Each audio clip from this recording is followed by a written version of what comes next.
entre être pasteur simplement et être mère spirituelle ou père spirituel. En fait, un pasteur, il donne des conseils, il surveille le troupeau, il fait tout ce qu'il y a à faire dans une église.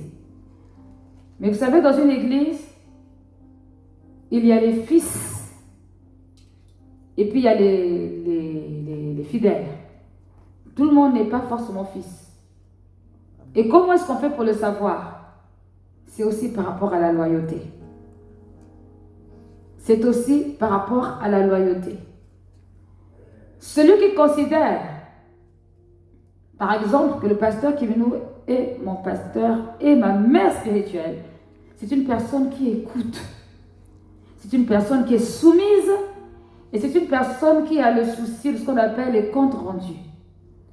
Un compte rendu n'est pas un esprit de contrôle. Je répète, un compte rendu n'est pas un esprit de contrôle.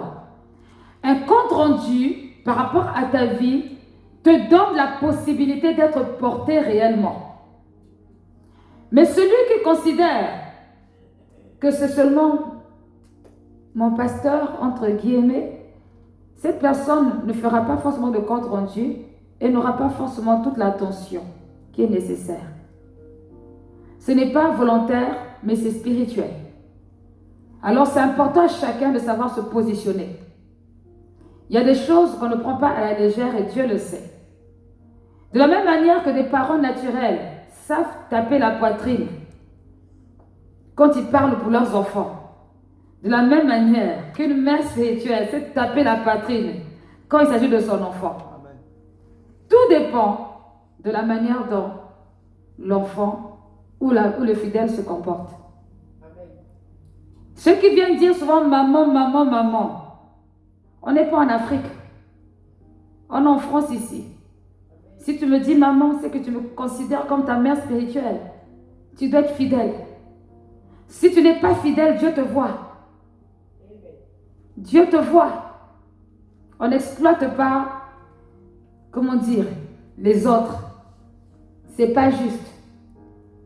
Et tu ne peux pas venir sur cette chaire et dire le pasteur Kimino est ma mère spirituelle et derrière, tu as au moins je ne sais pas combien de bergers qui te suivent.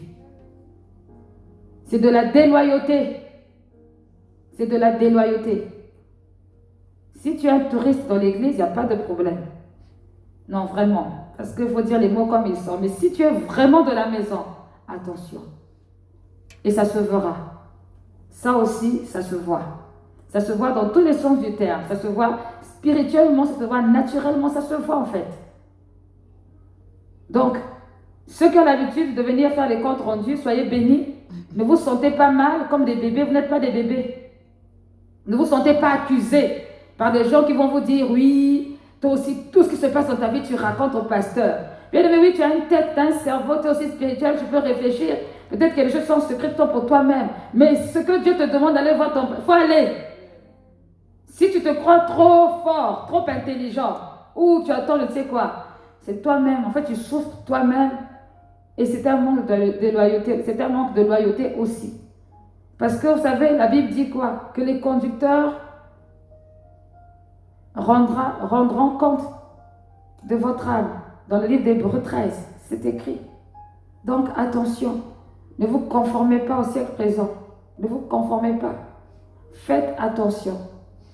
La dimension de la loyauté est très importante pour rentrer dans sa bénédiction. Et ça va même très loin. Tu veux bénéficier de l'onction qui est dans la vie du responsable, du leader, et tu n'es pas loyal. Tu es en train de faire la comédie. Tu es en train de faire de la comédie. Ça ne va jamais arriver. Au contraire, c'est des choses bizarres qui vont même t'arriver. Donc, il faut faire attention. Si tu n'es pas d'accord avec le leader, je dirais même le visionnaire de l'église, il est mieux pour toi de partir et d'aller trouver quelqu'un avec qui tu seras d'accord. Il faut faire très attention. Ce sont des choses spirituelles et on ne joue pas avec. Et comme j'avais dit que cette année, par la grâce de Dieu, c'est l'accélération, donc on va rentrer de plus en plus dans cette accélération. Il y a des choses que vous n'avez pas entendues avant, vous allez maintenant entendre. Parce que vous devez grandir et vous devez être aussi grandir dans la maturité, éviter les pièges de l'ennemi, les pièges du diable. Amen. Amen. Allez, je m'arrête là pour ce soir. Que Dieu nous bénisse. Amen. Demain, il n'y a pas le cours. Il n'y aura pas le cours parce que c'est demain que je suis invitée. Je me suis renseignée et c'est demain que je suis invitée à Ezina.